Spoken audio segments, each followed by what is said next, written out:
Es la hora de Entredichos. Entredichos, el programa oficial del Colegio de Traductores Públicos de la Ciudad de Buenos Aires. Con la conducción de las traductoras públicas Carmen Olivetti y Elisa Ollero y la locutora Sabrina Rojas. Ahora sí, bienvenidos a Entredichos.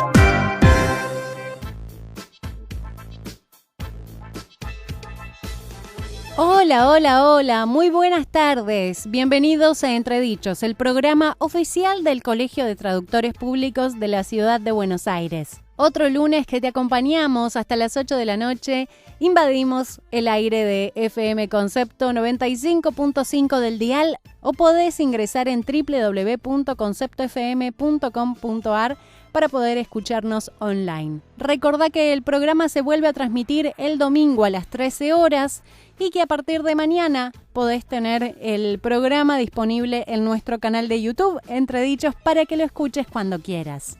Si querés contactarte con nosotros, podés hacerlo a través de las redes sociales, en Facebook, en Entredichos OK, en Twitter, en @entredichosok o por Instagram, en @entredichosctpcba.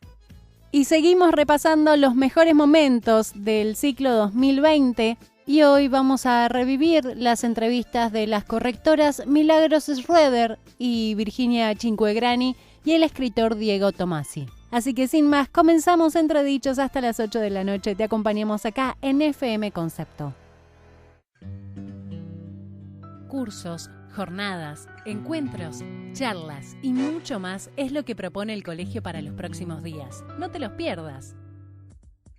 Te recordamos que ya está habilitada la firma digital para hacer legalizaciones, pero de todas maneras se mantiene la modalidad de legalizaciones presenciales y para poder hacerlo tenés que pedir un turno en turnospresenciales@gmail.com. También se puede realizar las legalizaciones con servicio de mensajería y para eso tenés que escribir a turnoslegactpcba@gmail.com. Si tenés cualquier otra duda, podés ingresar en www.traductores.org.ar y ahí está todo detallado y explicado. Y el 17 de marzo se realiza la actividad Control de Calidad, un paso indispensable en el proceso de traducción, dictado por Lorena Roqué. La temática es tecnología, aplicaciones informáticas para todos los idiomas.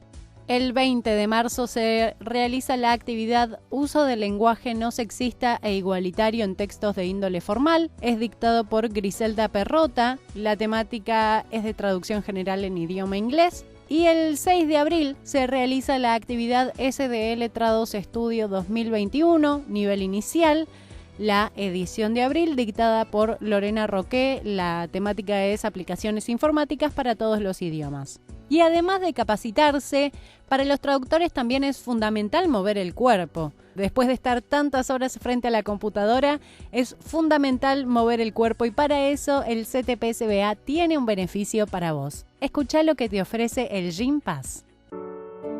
Gym Pass, el beneficio que otorga el Colegio de Traductores Públicos de la Ciudad de Buenos Aires, que tiene como misión derrotar el sedentarismo, mantener una vida activa y aliviar el estrés y la ansiedad, sigue vigente en estos momentos tan especiales, adaptado a las nuevas circunstancias. Para ello, nos acerca Gym Pass Wellness, un conjunto de aplicaciones variadas para llevar el gimnasio a casa con planes personalizados, con la posibilidad de consultar a un psicólogo deportivo, con actividades para hacer gimnasia en familia y con clases en línea y en vivo mediante la plataforma Zoom, en las que el participante tiene la posibilidad de ser guiado por un profesor durante las rutinas de ejercicios. Como siempre, el beneficio sigue siendo extensivo al cónyuge y a los hijos del matriculado, y el periodo de prueba ahora se extiende a los primeros 30 días. Para más información sobre el funcionamiento de Gym Pass Wellness y otras inquietudes, se puede consultar la página web www.gympass.com/ar. Y primero vamos a presentar a las correctoras Milagros Schroeder y Virginia Cinquegrani, con quienes conversamos sobre la capacidad de emprender en el ámbito literario y si el contenido digital es tan efímero como parece. Así que escuchamos lo que nos decían Milagros y Virginia en su paso por Entredichos. Bien, y seguimos aquí entonces en Entredichos, en este programa dedicado a la corrección, porque dentro de muy poquito, el día 27, se celebra en Argentina el Día del Corrector. Entonces hoy tenemos como invitadas especiales a dos correctoras de lujo. Nos acompañan hoy Milagros Schroeder y Virginia Cinquegrani. Milagros es correctora literaria, trabaja de modo independiente desde hace 8 años y es cofundadora de Proyecta. Ahora nos va a contar qué es Proyecta. Además es profesora en la carrera de corrección de textos en el Instituto Superior de Letras Eduardo Mallea. Además es docente de la Universidad de Palermo y en Faro Digital. Y contanos, Elisa, ¿quién es Virginia? Claro, les cuento. Virginia también es correctora literaria, trabaja de modo independiente desde hace 4 años con clientes como el Banco Interamericano de Desarrollo y Random House, y es cofundadora de Proyecta, como mencionabas vos recién, Carmen. Es profesora en la carrera de corrección de textos en Instituto Superior de Letras Eduardo Mallea. Bienvenidas, chicas, a nuestro programa Entre Dichos. Muchísimas gracias, qué presentación, buenas tardes. Buenas tardes a todos, muchas gracias por la invitación. Estamos muy, muy contentas de estar acá hoy. Bueno, muchas gracias a ustedes, es un placer, la verdad, que hayan podido ceder unos minutos de su tiempo para conversar con nosotros sobre la corrección en general y sobre cómo es la corrección en Argentina, cuál es la actualidad del mercado laboral y demás, ¿no? Dentro de muy poquito van a dar una charla, el día 29. ¿Nos quieren contar un poquito de qué se trata esa charla? Dale. La idea nuestra, la idea de esta charla es contar un poquito cómo se arma un emprendimiento de corrección. Con Milagros notamos que hay temas que no se hablan entre los correctores, traductores y otros profesionales, redactores, que nos parece que son muy importantes para trabajar mejor, porque la idea para todos, obviamente, es trabajar siempre mejor, ganando más cómodos, etc. Entonces, nuestra idea en esta charla era compartir un poco esas reflexiones que nosotros venimos haciendo hace un tiempo y pensando hace un tiempo para mejorar el ejercicio de la profesión. Lo que queremos con Virginia es que todas nuestras profesiones ligadas a la industria editorial tenemos siempre una parte de trabajo autónomo, ¿no? De trabajo independiente, de trabajo freelance.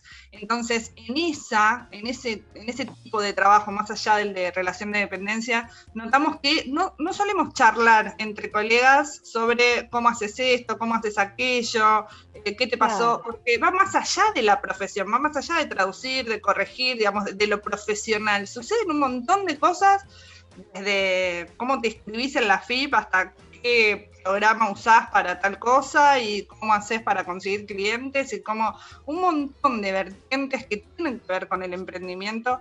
Nos parece clave que empecemos a hablarlo descontracturadamente, colaborando entre todos para poder crecer también en nuestras profesiones.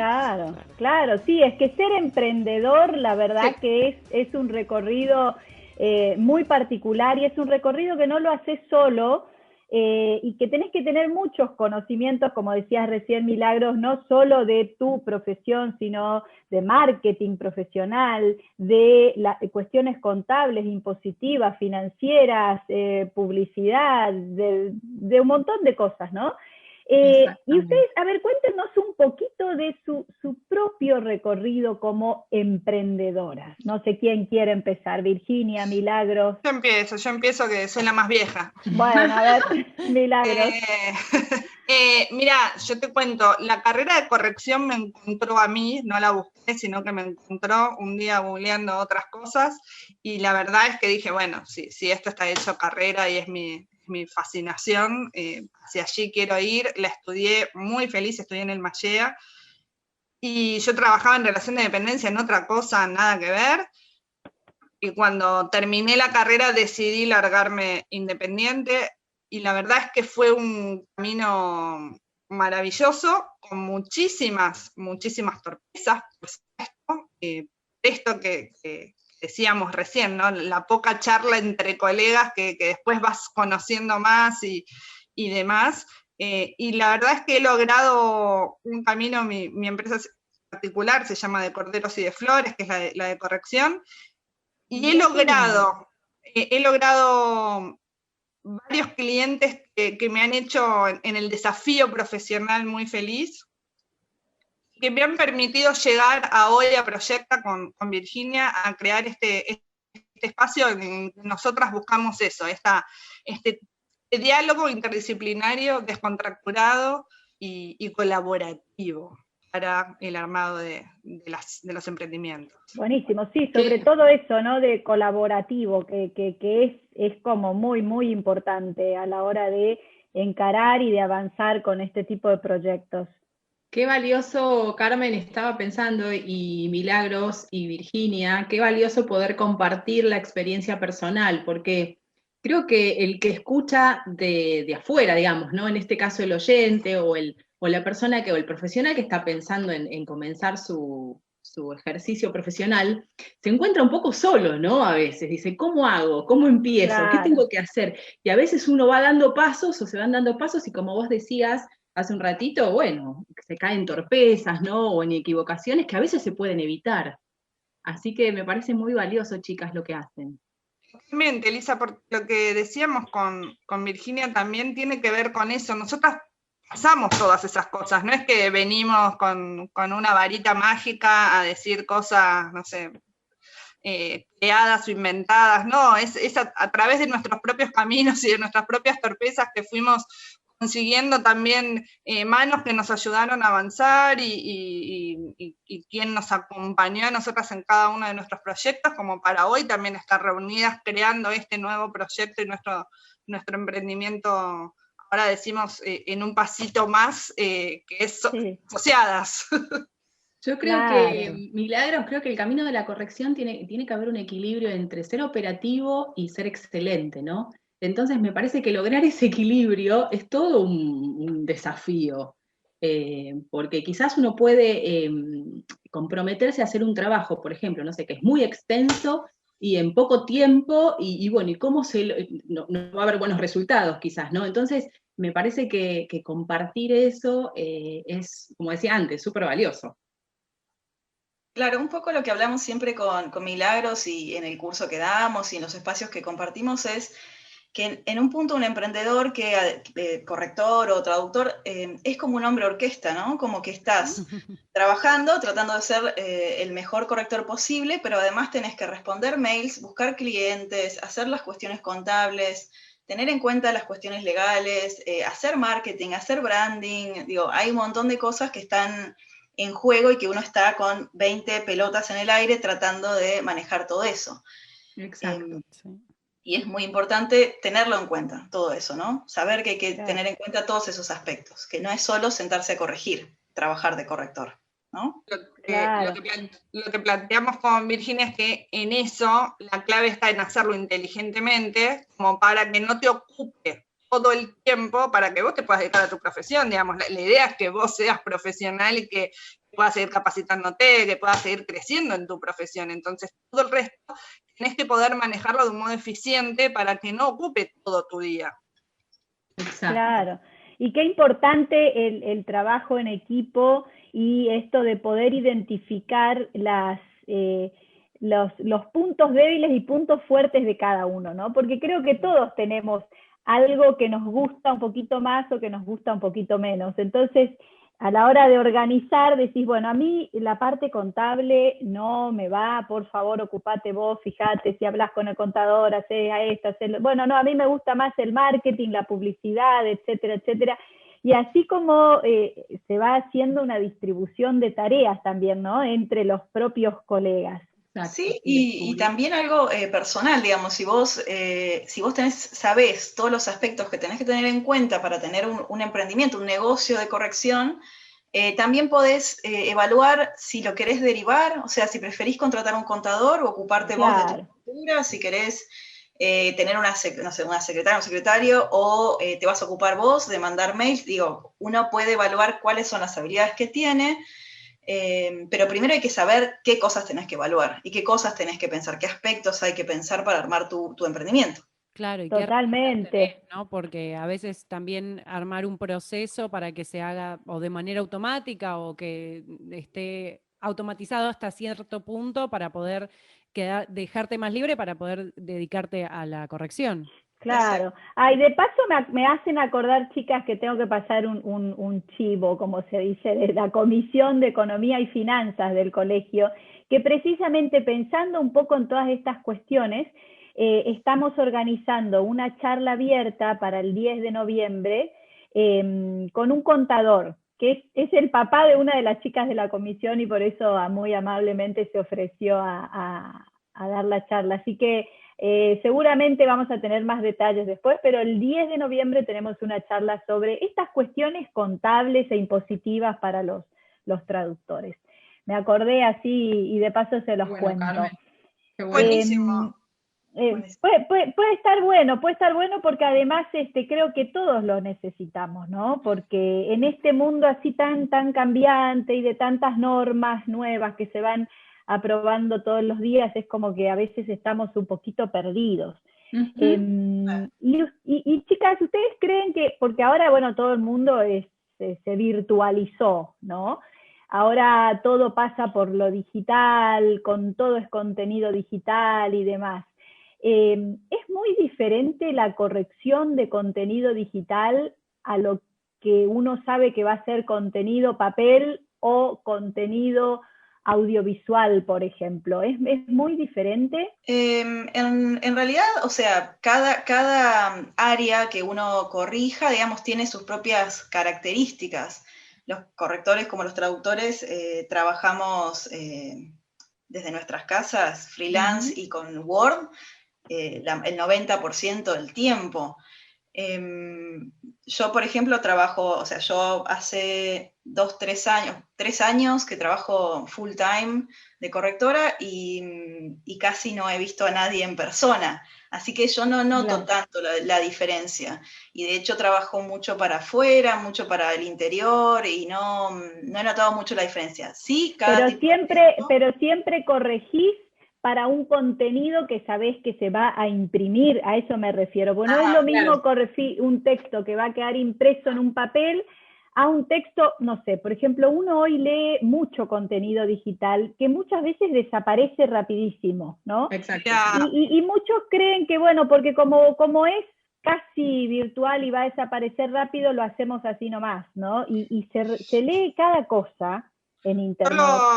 Los últimos trabajos más importantes y largos que tuve fueron con el Instituto Geográfico Nacional, que tienen una revista que es digital, no la imprimen más, que es de divulgación, pero no la imprimen más, está colgada en la página de ellos, y también para unos blogs del supermercado Disco y del supermercado Bea, que era a través de una agencia de contenidos, y eso era todo, digamos, todo contenido digital. Es contenido digital, pero no efímero, digamos, busca hacer contenido de calidad y contenido que se sostenga, digamos, uno en el blog, el otro en la revista digital, digamos, es contenido que busca un cierto criterio y una cierta calidad y sostener esa calidad.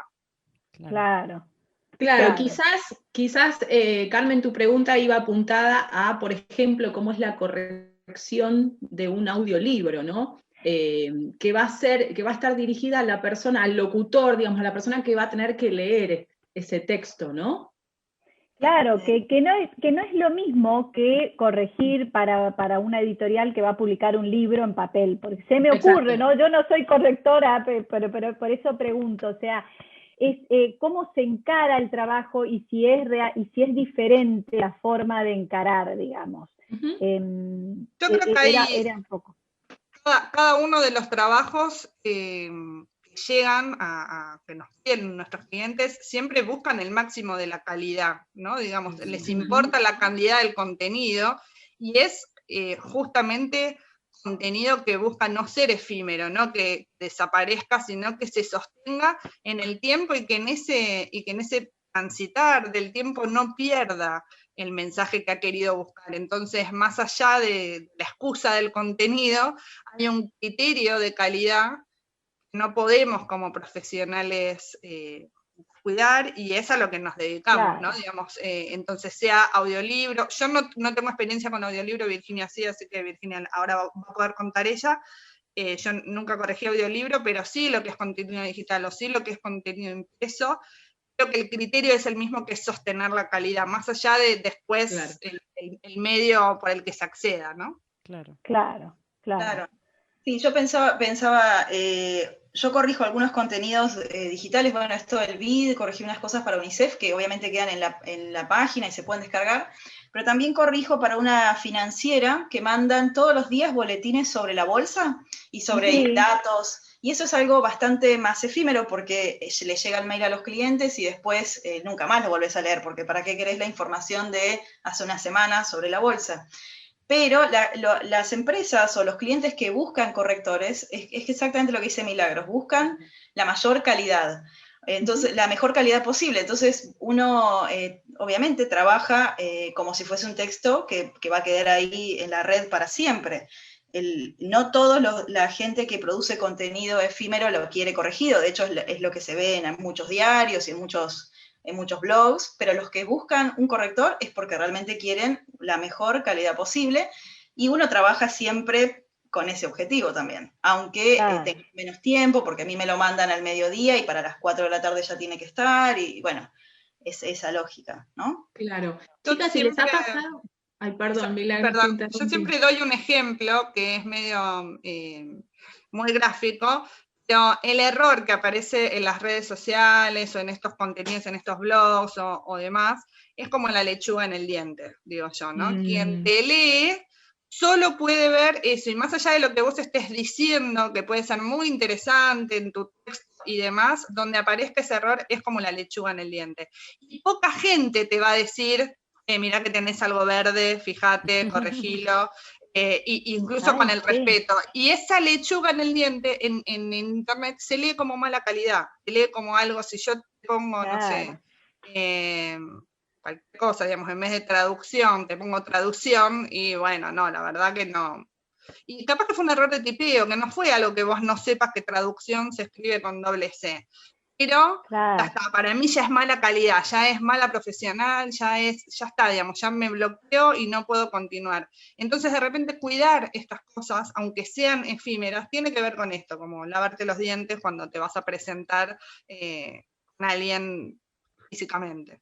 Ay, me encantó el ejemplo. Sí. Ahora no se me va más la imagen de la persona con la lechuga en el diente. Es verdad. Sí. Es verdad, pasa algo parecido con lo visual, ¿vieron que hace poquito los candidatos estadounidenses uno de ellos que tenía la mosca en el pelo, ¿no? Y bueno, y todo el mundo habló de eso, y creo que nadie prestó atención a lo que dijo, ¿no? Es exactamente eso. Claro, en lo que es texto y lectura para el lector ocurre eso, es un efecto distractor en realidad del error. Que atenta contra la comunicación, ¿no? Y mírenle la importancia que deberíamos darle, ¿no? Exacto. Y insisto en esto, que capaz a veces no es a propósito, no es que no sé, no es desde la ignorancia, o no es capaz que fue un error de tipeo, del apuro, porque también las plataformas juegan con nuestro tiempo, ¿no? De publicar ya, además de... Pero en eso es importante también tener la mirada interdisciplinaria con profesionales que se dediquen justamente a esto, digamos, hay quienes nos gusta corregir más rápido, hay otros que prefieren no corregir rápido, digamos, VIR hace esto de a las 12 les llega y a las 4 de la tarde lo entrego, digamos, en el mismo día entrega la corrección. Hay otros profesionales que capaz que no les gusta, pero siempre podés encontrar ese profesional que te ayude a que el contenido sea esto, lo mejor, porque es tu presencia en las redes y en el espacio digital. Claro, supuesto. Chicas, yo les iba a preguntar si tienen alguna experiencia o les ha pasado tener que corregir para sitios web, por ejemplo, porque no, es mi percepción, a ver, ustedes corríjanme si estoy equivocada, que a veces los diseñadores, por ejemplo, trabajan en un proyecto para un sitio web y no le prestan atención a la corrección. Entonces, quizás el diseño es espectacular, pero tu sitio web tiene errores que la persona que contrata ese servicio quizás no está al tanto y está pagando por un servicio que en realidad no es de calidad. No sé si les pasó algo en este sentido, o les pasó algo parecido. Yo pensaba que esto que dice Mili, ¿no? Como es importante trabajar interdisciplinariamente. Yo he corregido páginas web, pero siempre son clientes que están muy interesados en eso, más allá del diseñador. Quizás estaría bueno pensar en trabajar interdisciplinariamente y que los diseñadores registraran que estaría bueno mandárselo a un corrector antes de publicarlo, ¿no? Claro. Porque por algo cada profesión tiene su especificidad y puede aportar al trabajo del otro. Obviamente hay algunos diseñadores que trabajan así y otros que no. Entonces, a lo mejor el cliente, la persona se entera que hay un error porque al otro cliente del mismo, digamos, le escribe para decirle, che, tu página tiene un error. Pero Internet tiende un poco a, bueno, no importa tanto, ¿no? Y en realidad sí importa. Está bueno que esté corregido, que esté bien, que no tenga errores, y que si hay algún error, que esté pensado, que sea a propósito, porque después de todo los correctores siempre apuntamos a que el lector se pueda relacionar con ese texto, lo pueda entender. Entonces, si vas a dejar un error, tiene que estar pensado, tiene que tener un motivo de por qué elegimos eso. Y Virginia, yo pensaba que el cliente no debería tener que pedir esto, ¿no? Que debería estar incluido en el servicio, como vos decís, los diseñadores deberían tener esto en cuenta, ¿no? Trabajé mucho tiempo con un diseñador rosarino, que él hacía páginas para otros, y era este el criterio, o sea, él vendía esto como el servicio adicional de la corrección, digamos, como parte de su servicio de diseñar la página, incluía este punto que era la corrección de los textos que acerque el cliente para la confección de su página, y la verdad es que laburamos muy bien. Qué bueno. Es que es muy importante, la verdad, yo sigo pensando en la lechuga en el diente, ¿no? Pero, claro, Carmen, sí. Es muy importante cuando uno lee algo, primero que sea claro, y es lo que venimos insistiendo ya hace bastante tiempo, esto de redactar de manera clara, que el mensaje llegue claro al lector, y también correcto, o sea, me parece que cuando uno lee algo que está claro y correcto, te atrapa, es muy importante, es muy importante. Y bueno, y tenía una preguntita que estaba pensando desde hoy, antes de irnos a nuestro corte musical. ¿Qué corrigen ustedes, chicas? Porque yo siempre escucho entre los correctores que hay así como una cierta...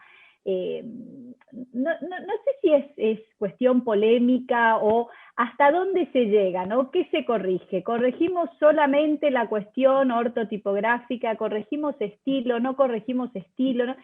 ¿Qué se corrige cuando uno tiene un texto enfrente y tiene que corregir? Como corrector profesional, ¿no? Bueno, se corrige el ortotipográfico, y también cuando uno dice corrección de estilo, no es que le estamos corrigiendo el estilo al autor, de hecho eso se cuida bastante, o sea, uno no corrige porque me parece que algo queda mejor, uno corrige para que el mensaje se transmita mejor, o sea, siempre teniendo en cuenta al lector, pero con estilo también nos referimos a los tiempos verbales, las estructuras gramaticales de las oraciones, que no haya truncamientos, que no haya cortes donde no debe haber, el registro, el tono, si es el adecuado para el público objetivo. Claro. Te pueden hacer sugerencias o comentarios para el autor, pero no es que corregimos el estilo del autor, que es algo que la gente tiene como mucho miedo. Sí. Es que hay desconocimiento también, creo, ¿no? Entonces cuando escuchamos se corrige el estilo, no, pero no quiero que me cambies mi estilo, decimos, ¿no? Pero por eso preguntaba, como para especificar bien qué significa esto de corregir el estilo.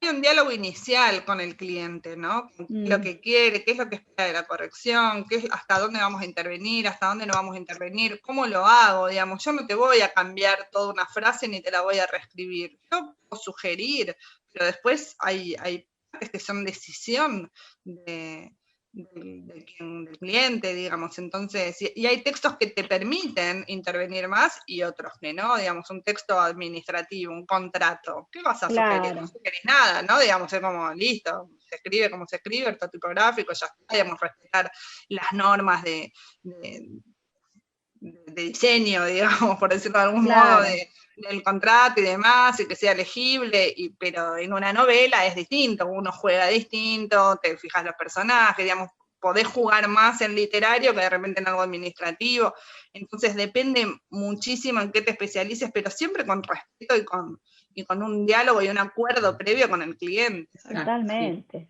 totalmente. Buenísimo, buenísimo, chicas. Bueno, vamos a pasar unos minutitos a nuestro momento musical, pero vamos a seguir conversando con ustedes y cuando volvamos un poquito más sobre cómo está el mercado laboral ahora. Sabri, contanos, ¿qué vamos a escuchar? Vamos a bailar un poquito con esta canción, Tout le même de Stromae. Transeconomy, el aliado del traductor.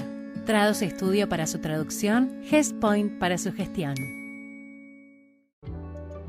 Valhuter, un nuevo concepto en librerías. Narrativa, libros universitarios, infantiles, filosofía, guías de turismo y muchos más forman parte de su cuidado catálogo. Sellos editoriales de España, México, Argentina y Chile. Avenida Santa Fe 1685, Recoleta. www.valhuter.com.ar. Valhuter la librería. Búscalos en Facebook, Valhuter Libros.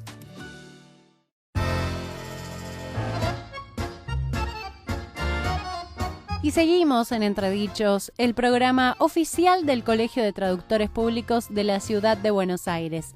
Hasta las 8 de la noche te acompañamos en FM Concepto 95.5 del dial y si no podés escucharnos en www.conceptofm.com.ar. Si querés contactarte con nosotras podés hacerlo a través de las redes sociales, en Facebook en Entredichos OK, en Twitter en @entredichosok o por Instagram en @entredichosctpcba. Seguimos reviviendo las entrevistas de Entredichos y por el programa también pasó el escritor Diego Tomasi, con quien hablamos de Julio Cortázar, de su faceta como traductor público y de toda la investigación que Diego tuvo que hacer para realizar Cortázar por Buenos Aires por Cortázar.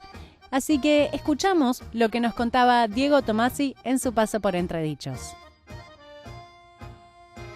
Como te contaba recién, también hablamos del mundo de la literatura y el mundo de la traducción literaria que tanto nos gusta, ¿no? Inmiscuirnos en ese mundo tan maravilloso. Y para eso hoy tenemos un invitado de súper lujo, porque hoy nos acompaña Diego Tomasi.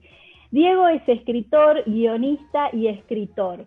Publicó los libros Cortázar por Buenos Aires por Cortázar, El caño más bello del mundo y 1000 galletitas. Realiza la columna literaria Mapas en el programa Maldita Suerte que se emite por El Destape Radio. Además, Diego es integrante del Congreso Gombrowicz y además, por supuesto, es amigo de los traductores del Colegio Público, ha realizado muchas actividades ahí, ¿no, Leti? Sí, nos acompaña desde hace mucho tiempo. Y bueno, justamente el contacto del colegio con Diego surgió a raíz del libro que él escribió sobre Cortázar, como vos dijiste, Carmen, Cortázar por Buenos Aires por Cortázar. Y Diego, buenos días, primero buenas tardes. Hola, ¿qué tal? ¿Cómo están? Gracias por la invitación. Y la primera pregunta que creo te habrás cansado de responderla, sobre todo cuando salió el libro, que se conmemoraban los 30 años de la muerte de Cortázar, es ¿cómo fue tu primer acercamiento a Cortázar? Que no es contemporáneo, o sea, no es un autor contemporáneo, y no. En realidad estaba como un poco olvidado acá en Argentina. Vamos a hablar un poco de eso. Pero, ¿cómo llegaste a Cortázar? Bueno, mi experiencia por suerte fue diferente a la de otras personas en este sentido. Hay una especie de cristalización de una idea de que Julio Cortázar es un autor para leer cuando uno es adolescente o joven y que es un autor para leer en la escuela. Y yo tuve la suerte de haber ido a una escuela en la que no solo no leímos a Cortázar, sino que prácticamente no leímos ningún otro libro. Y digo la suerte porque en realidad es algo que está bastante mal, Claro. pero a mí me permitió llegar a Cortázar por otras vías y me evité esa especie de estigma, ¿no? De que uno termina leyéndolo porque se lo pasan en la escuela secundaria. Y llegué a él, no sé muy bien cómo fue en primer lugar. Creo recordar que en mi casa había algún libro de Cortázar en la biblioteca de mis padres, pero además yo desde bastante chico empecé a escribir y empecé a ir a algunos talleres literarios, y ahí sí, bueno, claro, hablando del cuento, enseguida aparecía algún cuento de Julio Cortázar. Y de hecho tengo algo así como un recuerdo muy personal, que es que el primer libro que yo tuve de él, que es Todos los fuegos del fuego, fue un libro que era de mi profesora de taller literario y que ella me obsequió, con lo cual ahí hay algo más íntimo o más emotivo para mí de cómo fue mi llegada a él como autor. Yo te voy a pedir que cuentes un poquitito la experiencia de Cortázar traductor, o sea, más que la experiencia, la profesión que él tuvo, porque muchos asocian a Cortázar traductor como a muchos escritores que fueron más bien traductores intuitivos, pero Cortázar fue un traductor profesional, ¿no? Sí, es así. Cortázar estudió para ser traductor en inglés y en francés. Y además, claro, cuando uno piensa en escritores y escritoras que traducen, muchas veces, como vos decías, llegan de un modo como lateral a su profesión o como una manera de vivir, ¿no? Gente que para poder tener un sueldo traduce libros y además escribe pero además traduce, pero eso no necesariamente es algo certificado por un título. En el caso de Cortázar, claro, él era traductor, estudió no tanto tiempo, si no recuerdo mal, rindió sus exámenes en un tiempo medio ridículo en función de lo que siempre se tardaba en esa época para estudiar y para después dar los exámenes. Le fue muy bien. Y además de eso, cuando él empezó a hacerse cierto nombre como traductor literario, su trabajo, ya estamos hablando de su momento de llegada a París, su trabajo era el de un traductor jurado. Él trabajaba en la UNESCO, sí. Aurora Bernardes, su esposa, también trabajaba como traductora en la UNESCO, y si bien los dos venían de la traducción literaria y de la literatura, traducían documentos, papeles, manuales de funcionamiento de artefactos. No es que se dedicaban específicamente a la traducción literaria. Pero claro, mientras quizá tenían que traducir un documento burocrático, en el día, en la noche traducían las obras completas de Edgar Allan Poe. Entonces ahí había algo de la práctica que era permanente. Yo creo que no se puede pensar nada de la obra de Julio Cortázar sin tener en cuenta el dato de que era un traductor. En el sentido de que hay una necesidad de tender un puente cuando se traduce, ¿no? De establecer vínculos entre el origen y el destino, que son muy importantes para pensar la obra de Cortázar, no solo en las temáticas que uno podría rastrear, ¿no? Cuánto de esta idea de puente hay en la obra de Cortázar, o de pasaje, sino también en los mecanismos. Hay mecanismos de la literatura de él que creo que no serían posibles sin esa experiencia como traductor. Qué bueno. Y además me imagino, ¿no? Esa especie de recreo que por ahí podía encontrar en la traducción literaria después de hacer esos otros trabajos. La verdad que no me imaginaba. Yo soy de esas personas que tenía la idea de que Cortázar como traductor era solamente traductor literario, digamos. Pero con esto que nos estás contando se me abre bastante más el panorama sobre Cortázar traductor.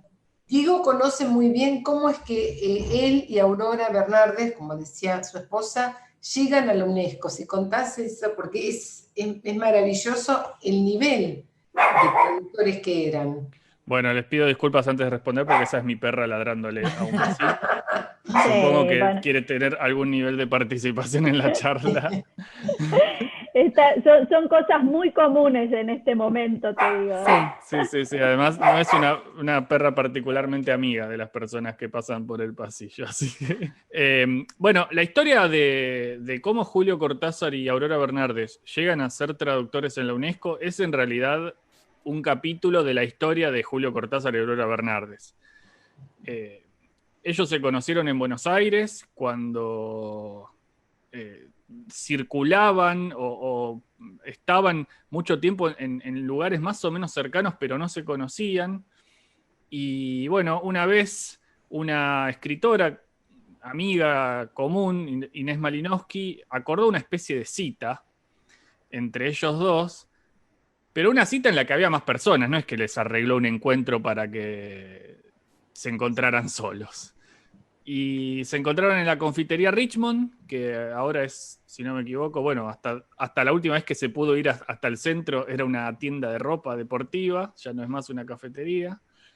Y por lo que siempre cuenta Carles Álvarez Garriga, editor de la obra póstuma de Cortázar y persona que trabajó muchos años con Aurora Bernardes en los últimos años de su vida, simpatizaron enseguida, o sea, enseguida hubo algo que estuvo bien entre ellos.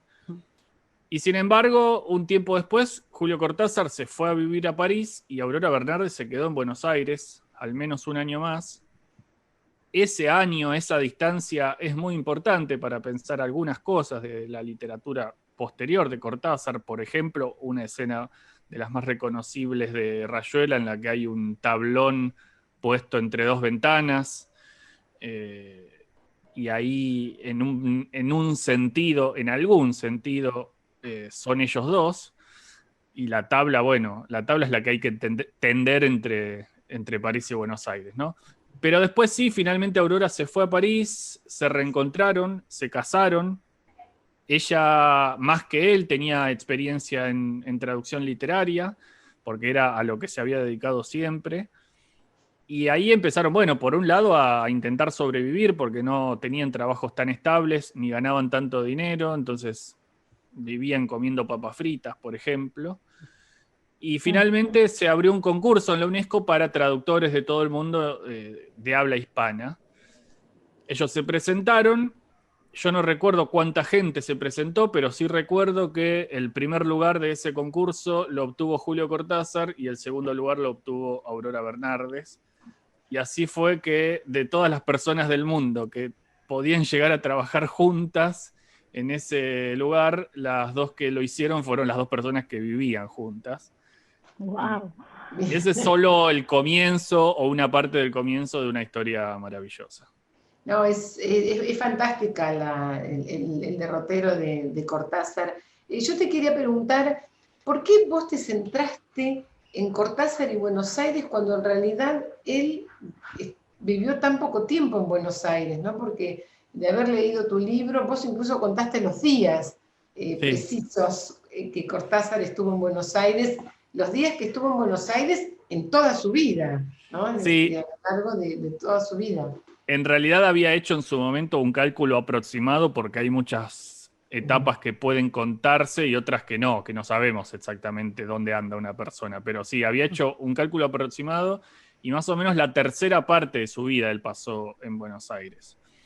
A mí me interesó eso a partir de una anécdota muy, muy sencilla, que es que yo estaba leyendo un libro de cartas de Julio Cortázar a sus amigos, Eduardo Jonquier y María Rocchi, y en ese libro que juntaba solamente la correspondencia con ellos, después están publicadas todas sus cartas, o todas las que se recuperaron, en muchos tomos, pero en ese libro en particular, si uno lo leía, era una especie de diario, primero de un viajero por París, después de un habitante reciente, y el tipo tenía una necesidad tal de cercanía con lo que había dejado, porque había dejado muchos afectos en Buenos Aires cuando se fue, que contaba su día casi paso a paso. Contaba qué había comido, qué había leído, a qué muestra de arte había ido, qué problemas cotidianos tenía, por ejemplo, con el dinero, cuánta plata le faltaba para llegar a determinada cosa. Y ese registro casi diario de actividades y de pensamientos también, a mí me hizo pensar que tal vez estaría bueno tratar de reconstruir algo similar con Buenos Aires, justamente porque era algo que no estaba hecho y que no estaba tan presente tampoco. Y así fue que surgió la idea. Qué bueno. Y Cortázar, por supuesto, era muy viajero, ¿no? Y hizo su paso por Cuba también. Sí. ¿Qué te gusta más? ¿El Cortázar previo a su viaje a Cuba o el cuentista, el novelista, el traductor luego de ese viaje? Bueno, es difícil decirlo porque yo diría que ese viaje, si bien influyó mucho en su literatura, eso no se puede negar, creo que influyó más en su vida o en su manera de mirar las cosas. Sí. Y en todo caso, ese primer viaje a Cuba, lo que significó fue un primer distanciamiento de Aurora Bernárdez. Si a mí me dan a elegir, yo lo que prefiero es el Cortázar con Aurora Bernárdez. O sea, ¿sí? no haría la diferencia en términos de los viajes del viaje a Cuba, sino en términos de su vínculo personal. Y lo digo Con porque, Aurora. sí, no solo por mi simpatía hacia ella, a quien pude por suerte conocer y tratar, y que era una persona maravillosa, sino también porque había algo en esa comunión que como bien dijo alguna vez Mario Vargas Llosa, parecían una sola persona, que a mí siempre me llamó mucho la atención.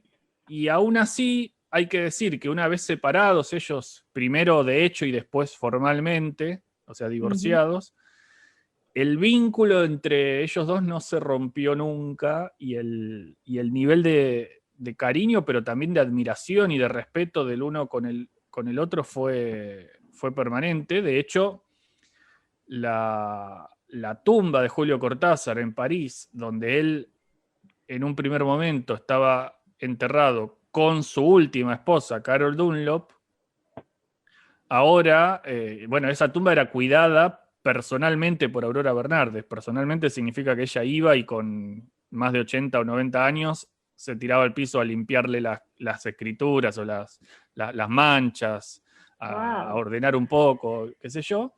Bueno, pasado Cuánto eso... amor, ¿no? Cuánto amor. Sí.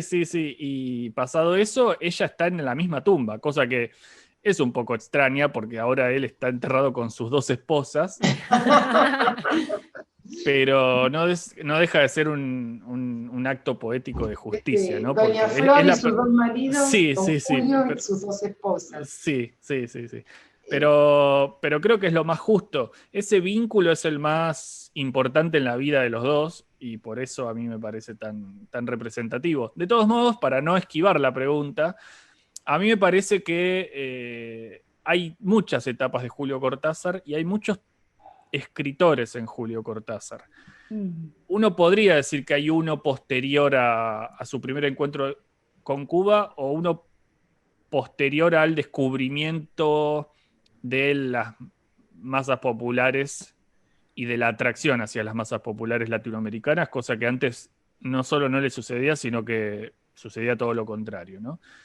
Y esa es una etapa posible, pero también en esa etapa hay diferentes maneras de abordar al personaje, porque hay todo lo que conocemos como su literatura más política, y al mismo tiempo Deshoras, que es su último libro de cuentos, es un poco parecido en cierta búsqueda a los primeros libros de cuentos de Cortázar, con lo cual ahí hay muchísimos matices, quiero decir.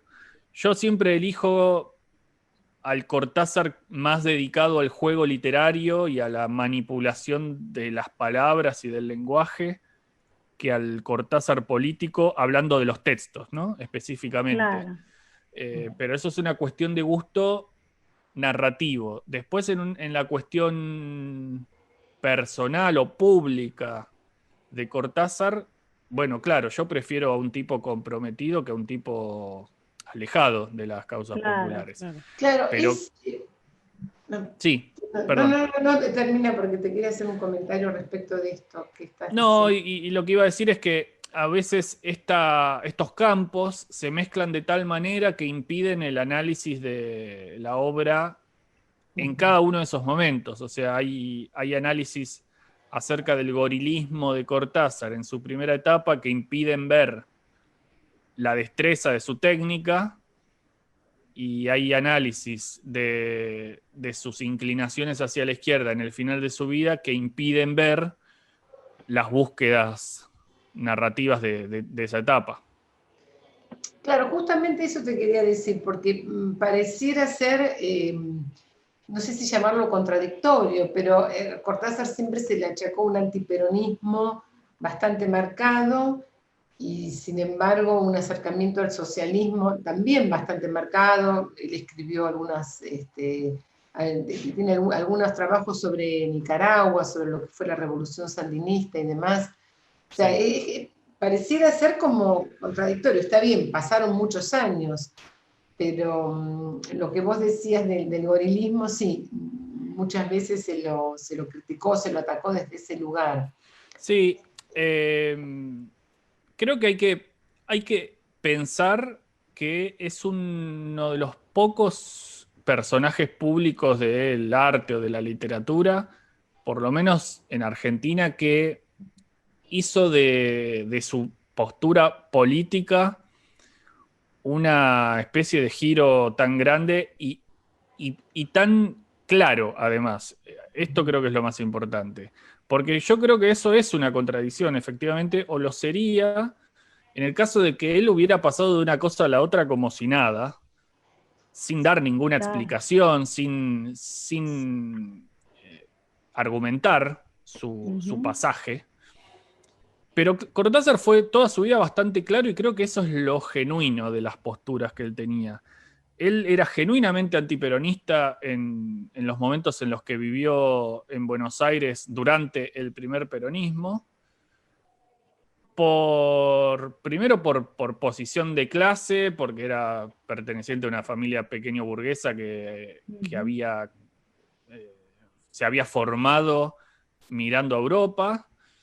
No solo mirando, sino él había nacido en Bélgica, o sea, era una familia que había recorrido algunos países de Europa y tenía esa formación y esa mirada del mundo, una mirada del mundo completamente alejada de lo popular.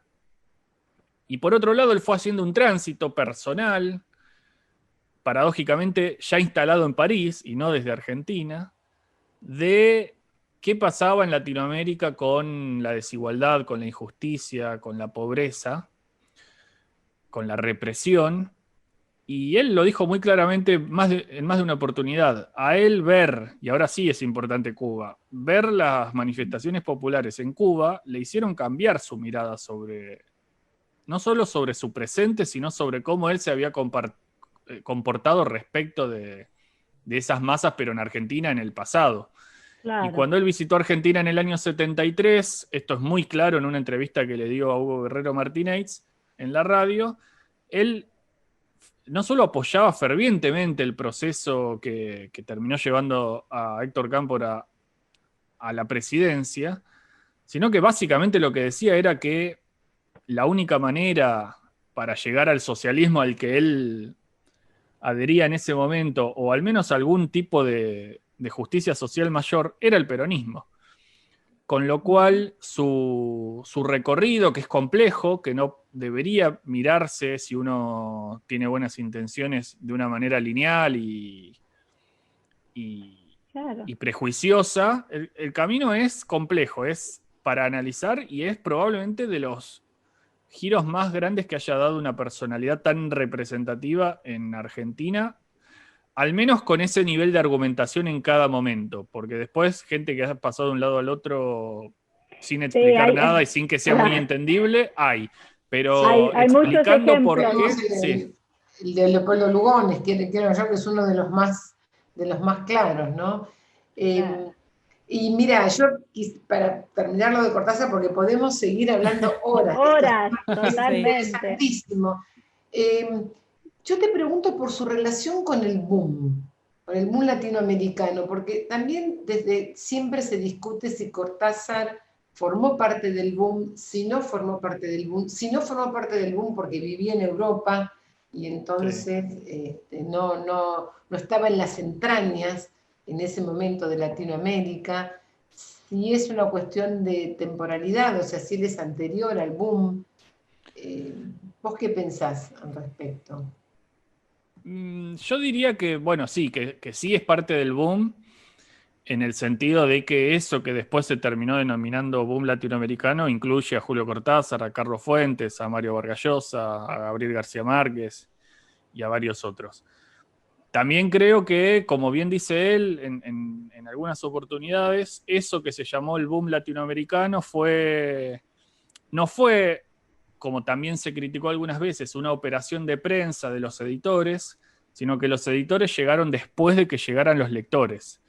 Y los autores que forman parte de ese boom, muchos de ellos escribieron su obra en soledad, en países que no eran los suyos, con lo cual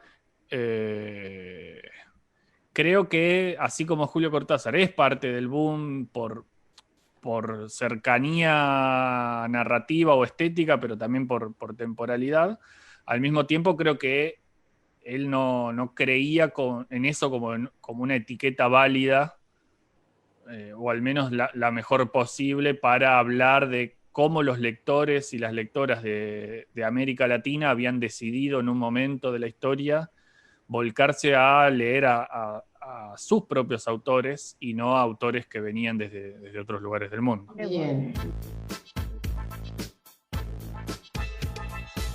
Y llegamos al final del programa. Mañana ya estará disponible en YouTube para quien lo quiera escuchar por esa plataforma, en nuestro canal Entre Dichos. Y el domingo a las 13 se vuelve a repetir en Concepto 95.5. Le agradecemos a nuestra productora Leticia Martínez, a nuestro operador Mauricio Cardoso. A ustedes les deseo una buena semana y nos encontramos el próximo lunes a las 19 horas. ¡Chao! Auspician este programa.